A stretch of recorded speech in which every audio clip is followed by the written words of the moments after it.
ಕುಮಾರಸ್ವಾಮಿ ಅವರು ಹೇಳ್ತಾರೆ ಗ್ರೇಟರ್ ಬೆಂಗಳೂರು ವಿಚಾರವನ್ನ ಹೇಳ್ತಾ ಇರ್ತಕ್ಕಂಥದ್ದು ಸರ್.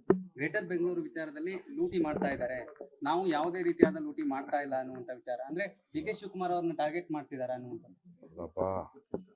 ಏನಾದ್ರು ಒಳ್ಳೇದು ಮಾಡ್ಬೇಕಾರೆ ಅಡಚಣೆಗಳಿದ್ದೇ ಇರ್ತದೆ.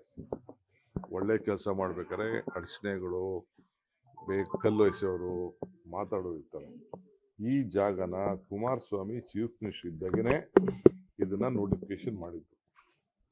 5 ಕಡೆ ಇಲ್ಲಿ ಸಾತ್ನೂರು, ಸೋಂಪುರ, ಅಲ್ಲೆಲ್ಲೋ ಎಲ್ಲ ಕಡೆ 5-6 ಕಡೆ ಮಾಡಿದ್ರು. ಅದನ್ನ ಕಾರ್ಯರೂಪಕ್ಕೆ ತ್ಯಾಮಗೋಡ್ಲೆಲ್ಲ ಮಾಡಿದ್ರು. ಹೊಸಕೋಟೆಯಲ್ಲಿ ಒಂದು ಕಡೆ, ನಮ್ಮ ರಾಮನಗರದಲ್ಲಿ ಒಂದು ಕಡೆ, ಸಾತ್ನೂರಲ್ಲಿ ಒಂದು ಕಡೆ, ಸೋಲೂರು ಒಂದು ಕಡೆ, 5 ಕಡೆ ಮಾಡಿದ್ರು. ಅದನ್ನ ಡಿನೋಟಿಫೈ ಮಾಡಿರಲಿಲ್ಲ. ನಾನು ಡಿನೋಟಿಫೈಗೆ ಹೋಗಲಿಲ್ಲ. ನಾನು ಅದಕ್ಕೆ ಕಾರ್ಯರೂಪಕ್ಕೆ ತರಬೇಕು ಅಂತೇಳಿ ಅದನ್ನು ಒಂದು ಹೊಸ ಮಾದರಿ, ಒಂದು ಇಂಟರ್ನ್ಯಾಷನಲ್ ಕಾನ್ಸೆಪ್ಟಲ್ಲಿ ಒಂದು ಹೊಸ ಪ್ಲ್ಯಾಂಡ್ ಸಿಟಿ ಮಾಡಬೇಕು ಅಂತೇಳಿ ನಾನು ಈ ಯೋಜನೆಗಳನ್ನು ಕ್ಯಾಬಿನೆಟ್ ತೆಗೆದುಕೊಂಡು ಹೋಗಿ ಅಪ್ರೂವ್ ಮಾಡಿದ್ದೇವೆ. ಸೊ ಇಂಟರ್ನ್ಯಾಷನಲ್ ಕನ್ಸಲ್ಟೆಂಟ್ ಕೂಡ ಆಗ್ತೀವಿ. ಈಗೇನು ಬೆಂಗಳೂರು ಇದೆ, ಒಂದು ಹೊಸ ಬೆಂಗಳೂರು ಥರ ಅದನ್ನು ಸೃಷ್ಟಿ ಮಾಡಲಿಕ್ಕೆ ಅನುಕೂಲ ಆಗ್ತದೆ. ಕುಮಾರಸ್ವಾಮಿಗೆ ಜಾಸ್ತಿ ಅನುಕೂಲ ಆಗುತ್ತೆ. ಅವ್ರದ್ದೇ ಅಕ್ಕಪಕ್ಕ ಜಮೀನುಗಳು ಜಾಸ್ತಿ ಇದ್ದಾರೆ. ಅವ್ರಿಗೆ ಒಳ್ಳೇದ. ಮೋಸ್ಟ್ ಬೆನಿಫಿಷಿಯರಿ ಯಾರಿಗಂತಂದ್ರೆ ಅವ್ರ ಫ್ಯಾಮಿಲಿಯವ್ರಿಗೆ ಸರ್. ಈಗ ನಿನ್ನೆ ಶಾಸಕರು ಮತ್ತೆ ಸಚಿವರು ಸಭೆಯನ್ನು ಸೇರಿದ್ರೆ ಇದು ಒಂದೊಂದು ದಿವಸ ಮುಗಿಲಿ.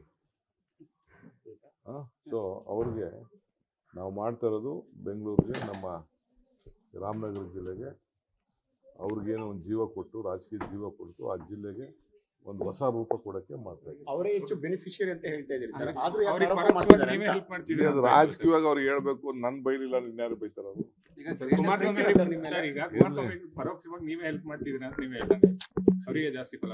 ಈಗ ನಾವು ಪಕ್ಕದಲ್ಲಿ ಅವ್ರ ಜಮೀನ್ ಪಕ್ಕದಲ್ಲಿ ಇದೆ ಅಂತ ಅಂದ್ಬಿಟ್ಟು ನಾವು ದ್ವೇಷದ ರಾಜಕಾರಣ ಮಾಡಕ್ಕಾಗ್ತದ? ಈಗ ಅವ್ರು ಯಾವತ್ತೋ 5,000ಕ್ಕೋ 6,000ಕ್ಕೋ 7,000ಕ್ಕೋ 84 85 ಅವ್ರ ತಂದೆ ಜಮೀನು ತೊಗೊಂಡಿದ್ರು. ಅವರ ಅತ್ತೆ ಜೊತೆ ಅವರ ನಾದಿನಿ ಹೆಸರಿಗೋ ಅವ್ರ ಹೆಸರಿಗೋ ತೊಗೊಂಡಿದ್ರು. ಅದಾದ್ಮೇಲೆ ಅದು ಇವ್ರಿಗೆ ಗಿಫ್ಟ್ ಬಂತು. ಇವತ್ತೆಲ್ಲ 7 ಕೋಟಿ 8 ಕೋಟಿ 10 ಕೋಟಿ ಹೋಗ್ತದೆ. ಇದೆಲ್ಲ ಆದ ತಕ್ಷಣ 10 ಕೋಟಿ ಆಗೋಯ್ತದೆ. ಡಬಲ್ ಹೌದಪ್ಪ. ನೀನ್ ತೆಗ್ದು ನೋಡು ಡಾಕ್ಯುಮೆಂಟ್ಸ್ ಎಲ್ಲ.